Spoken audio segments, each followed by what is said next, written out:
Supreme কোর্টের বিচারপতিকে জুতো ছুঁড়ে মারার চেষ্টা। একেবারে সংবিধানের উপর আক্রমণ।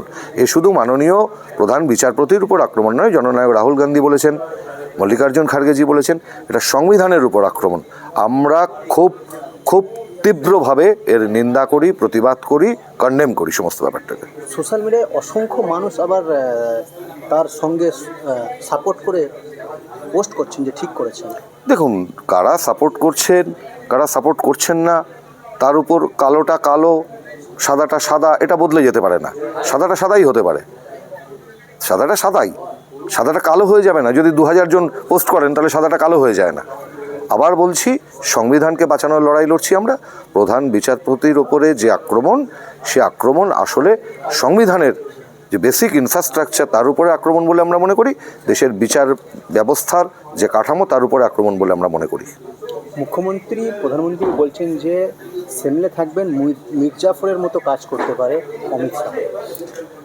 আমি জানি না মুখ্যমন্ত্রী প্রধানমন্ত্রীকে কেন এই পরামর্শ দিচ্ছেন, মানে অমিত শাহকে বিশ্বাস না করে ওনাকে বিশ্বাস করতে বলছেন নাকি? হতে পারে, এদের স্কুলিং এক, আরএসএসের স্কুলিং, যাই তৃণমূল তাই বিজেপি, এ নিয়ে আমার কিছু বলার নেই। নির্বাচন এই এসআইআর শুরু হবে, কি বলবেন? দেখুন, এর আগেও আমরা দেখেছি বিহারে 24 ঘন্টার নোটিশে এসআইআর হয়েছে।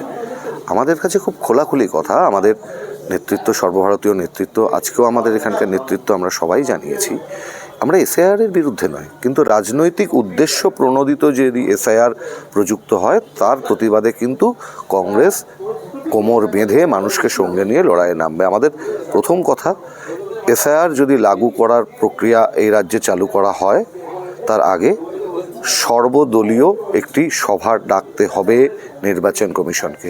All party meeting should be called from the end of election commission. সর্বদলীয় দল মিটিং যদি না ডেকে এসআইআর লাগু করার ব্যাপারে হয়, কোনো রকম পদক্ষেপ নেওয়া হয়, তাহলে কিন্তু আমরা আমাদের প্রতিবাদকে সোচ্চারভাবে তুলে ধরব।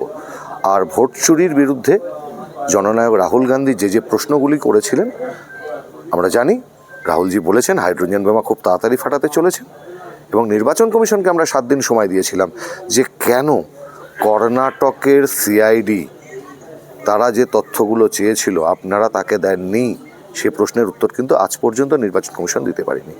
ভোট চুরির বিরুদ্ধে সার্বিকভাবে আমাদের লড়াই জারি থাকবে। আর এসআইআর যদি রাজনৈতিক উদ্দেশ্য প্রণোদিত হয় তার বিরুদ্ধে কিন্তু পশ্চিমবঙ্গে কংগ্রেস সোচ্চার হয়ে উঠবে। আচ্ছা, কি নিয়ে আপনাদের প্রেস কনফারেন্স? না, আমাদের এখানে প্রেস কনফারেন্স তো যা আপনারা শুনলেন জানিয়েছিল, আমাদের সাংগঠনিক একটু ওয়ার্কশপ ছিল আগামী নির্বাচনকে কেন্দ্র করে। বিএলএ 1 নিয়োগ, বিএলএ 2 নিয়োগ, এ নিয়ে একটা ওয়ার্কশপ ছিল। সেটা এখনটাই আমাদের আভ্যন্তরীণ সাংগঠনিক বিষয়, কিন্তু সেই সাংগঠনিক ওয়ার্কশপ থেকে, কর্মশালা থেকেও ভোট চুরির বিরুদ্ধে সমস্যার স্লোগান ওঠে এবং স্বতঃস্ফূর্ত স্লোগান ওঠে। আমরা ঐক্যবদ্ধভাবে এ রাজ্যে নির্বাচনে লড়তে নামছি আগামী দিনে, এই বার্তা আমাদের পশ্চিমবঙ্গ প্রদেশ কংগ্রেস সভাপতি দিয়েছেন আজকে। সুপ্রিম কোর্টের বিচারপতিকে জুতো ছুঁড়ে মারার চেষ্টা। একেবারে সংবিধানের উপর আক্রমণ। এ শুধু মাননীয় প্রধান বিচারপতির উপর আক্রমণ নয়, জননায়ক রাহুল গান্ধী বলেছেন, মল্লিকার্জুন খার্গেজি বলেছেন, এটা সংবিধানের উপর আক্রমণ। আমরা খুব খুব তীব্রভাবে এর নিন্দা করি, প্রতিবাদ করি, কন্ডেম করি সমস্ত ব্যাপারটাকে। সোশ্যাল মিডিয়ায় অসংখ্য মানুষ আবার তার সঙ্গে সাপোর্ট করে পোস্ট করছেন যে ঠিক করেছেন। দেখুন, কারা সাপোর্ট করছেন, কারা সাপোর্ট করছেন না, তার উপর কালোটা কালো, সাদাটা সাদা, এটা বদলে যেতে পারে না। সাদাটা সাদাই হতে পারে, সাদাটা সাদাই, সাদাটা কালো হয়ে যাবে না। যদি 2000 জন পোস্ট করেন তাহলে সাদাটা কালো হয়ে যায় না। আবার বলছি, সংবিধানকে বাঁচানোর লড়াই লড়ছি আমরা। প্রধান বিচারপতির ওপরে যে আক্রমণ, সে আক্রমণ আসলে সংবিধানের যে বেসিক ইনফ্রাস্ট্রাকচার তার উপরে আক্রমণ বলে আমরা মনে করি।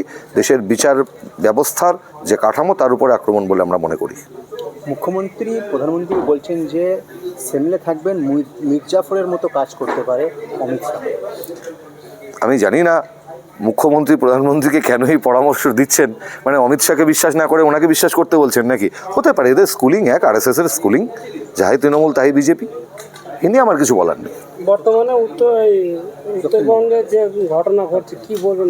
আমাদের পশ্চিমবঙ্গ প্রদেশ কংগ্রেসের সভাপতি বলেছেন অবিলম্বে ন্যাশনাল ডিজাস্টার ঘোষণা করা হোক, জাতীয় বিপর্যয় ঘোষণা করা হোক। অনেকগুলো কারণ আছে।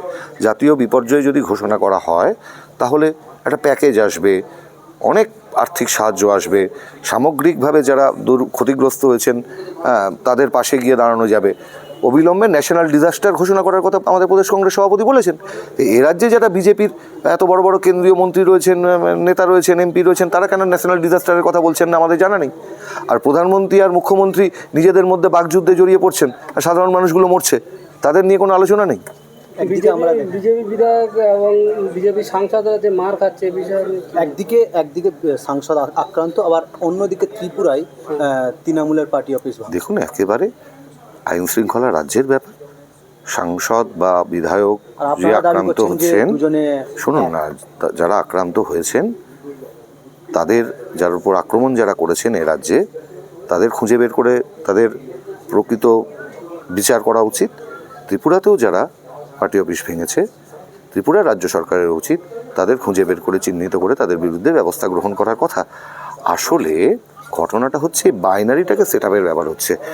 এত বড় দুর্যোগ ঘটে গেল, 24 জন মানুষ মারা গেলেন, আরও কতজন মারা গেছেন, নিখোঁজ হয়েছেন, তাদের খবর আমরা কেউ জানি না। সেসব কিছু ছেড়ে দিয়ে খগেন মুর্মু মার খেয়েছেন আর পার্টি অফিস ভেঙেছে, এই নিয়ে ব্যস্ত রয়েছি আমরা, এই নিয়ে ব্যস্ত রয়েছে সংবাদ মাধ্যম। এটা খুব দুর্ভাগ্যজনক ব্যাপার। আমাদের মূল দৃকপাত করা উচিত যে 24 জন মারা গেছেন, যে বিপুল জনজীবনের ক্ষয়ক্ষতি হয়েছে, আর্থিক ক্ষতি হয়েছে, তার দিকেই আমাদের ফোকাস করা উচিত। আপনারা অভিযোগ করেন যে বিজে মূল, আর আমরা দেখতে পাই যে এখানে বিজেপির পার্টি অফিস ভাঙা হয়, অন্য জায়গায় তৃণমূলের পার্টি অফিস ভাঙা হয়। এক হলে কীভাবে এটাকে বলা হয় পলিটিক্যাল সিম্বায়োসিজম। পলিটিক্যাল সিম্বায়োসিজম হচ্ছে আমি তোমাকে বেঁচে থাকার রসদ দিচ্ছি, তুমি আমাকে বেঁচে থাকার রসদ দাও। এটা পলিটিক্যাল সিম্বায়োসিজম ছাড়া অন্য কিছু নয়। নাহলে ভাবুন, 24 জন মানুষ মারা গেলেন, এত জীবন জীবিকার ক্ষয়ক্ষতি হলো, আর্থিক ক্ষয়গ্রস্ত হলো, সেসব নিয়ে আলোচনা নেই। কে কার পার্টি অফিস ভাঙছে, কে কোথায় মার খেয়েছে, সেটা এখন আলোচনার বিষয় যদি হয়। এইটাকেই আলোচনার বিষয়। আসল ব্যাপারটা কি জানেন? এই আর্থিক ক্ষয়ক্ষতি, এতগুলো মানুষের মৃত্যু, প্রাকৃতিক দুর্যোগের যে এত বিপর্যয়, এর থেকে চোখ ঘুরিয়ে দেওয়ার জন্য একটা চিত্রনাট্য তৈরি হচ্ছে। Thank you.